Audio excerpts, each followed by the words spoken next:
Conclusion d'une autre saison politique. Le président Xi Jinping a assisté vendredi à la réunion de clôture de la session annuelle de l'APN de cette année. Li Shanchu, président exécutif du présidium de la session, a dirigé la réunion à laquelle ont assisté plus de 3000 députés.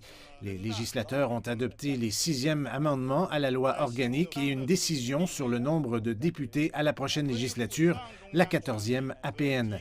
Ils ont également adopté 2 méthodes pour les régions administratives spéciales de Hong Kong et de Macao pour élire leurs députés à la 14e APN.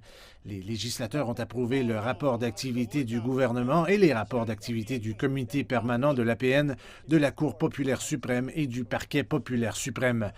Ils ont aussi approuvé les budgets central et local ainsi que le plan national de développement économique et social pour 2022. Le premier ministre Li Keqiang a rencontré la presse après la réunion de clôture. Le premier ministre Li a résumé les questions clés, notamment celles relatives à l'économie, à la société et aux relations extérieures de la Chine.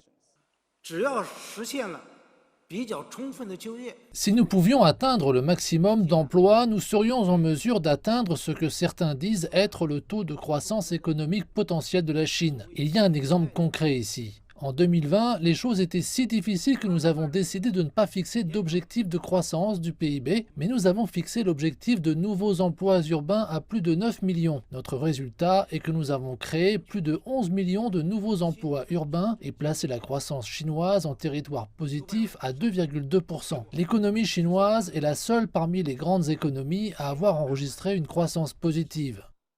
Li Keqiang a également précisé l'objectif de croissance économique du pays cette année, qui est fixé à environ 5,5%. Cette année, nous sommes confrontés à de nouveaux risques de détérioration et de défis. Il y a beaucoup de complexité et une incertitude croissante. Sur la base de plus de 100 000 milliards de yuan de PIB en Chine aujourd'hui, une augmentation de 5,5% générera la même quantité de production équivalente à la taille d'une économie moyenne. Notre objectif est d'atteindre un objectif de croissance du PIB d'environ 5,5% pour l'économie chinoise cette année. Ce genre de progrès constant est très important en soi et doit être rendu possible par le soutien d'une série de politiques macroéconomiques. Prenez la politique budgétaire par exemple. Nous avons réduit notre ratio de déficit budgétaire à 2,8% cette année, soit une diminution de 200 milliards de yuan par rapport à l'année dernière. Mais nous allons renforcer les dépenses publiques cette année. La conférence de presse du premier ministre Li marque la fin des 2 sessions de cette année et le dernier rassemblement annuel de la 13e APN.